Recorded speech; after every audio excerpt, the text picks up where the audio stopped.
Du Bach, du Paganini et une œuvre contemporaine française pour violon seul, le tout à interpréter en 30 minutes maximum.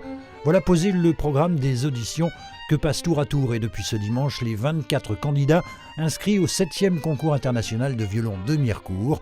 Audition du premier tour dans la salle du cinéma Rio. La plupart de ces violonistes pratiquent depuis l'âge de 4 ou 5 ans, possèdent déjà une belle maîtrise de leur instrument et ce concours, c'est une façon de se tester, la pression en plus. C'est stressant. Après, c'est formateur parce que justement, ça permet d'apprendre beaucoup sur la scène pour me motiver à avancer, à progresser. Il y a besoin de ça de temps en temps. Moi, je sais que j'en ai besoin. Ça dépend des gens. Moi, je sais que j'en ai besoin.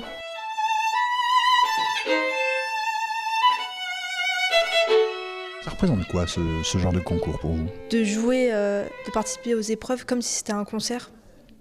De ne pas trop penser au jury et de vraiment jouer pour le public et pour moi-même pour essayer de transmettre des émotions.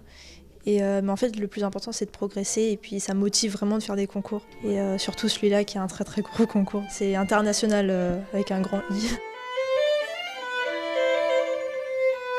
Et c'est vrai qu'ils viennent de toute l'Europe, d'Asie, des États-Unis ou encore du Canada pour un concours soutenu par les Jeunesses musicales de France et qui s'inscrit dans le cadre des rencontres internationales de musique de Mirecourt. Un concours qui, au fur et à mesure des éditions, a écrit ses lettres de noblesse. Ça peut être une belle marche pour se préparer au plus grand concours et c'était ce qu'on voulait construire. Aujourd'hui, ça c'est reconnu.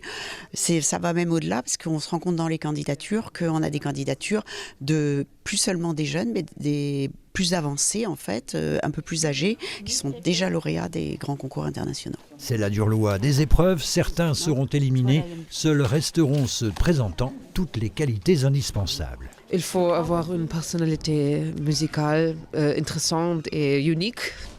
Et aussi de techniques très, très fortes, aussi de comprendre les différences de compositeurs. Ce n'est pas toujours facile pour les participants.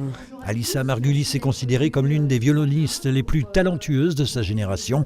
Et être membre du jury ici à Mirecourt, c'est aussi pour elle un exutoire dans un contexte international particulièrement tendu. Ma mère est russe et mon père est ukrainien. Mon famille, c'est famille juive. Pour moi, c'est bien maintenant être ici parce que je pense à autre chose.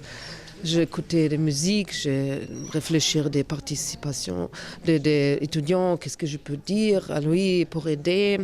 Et c'est bien pas toujours penser à la chose maintenant.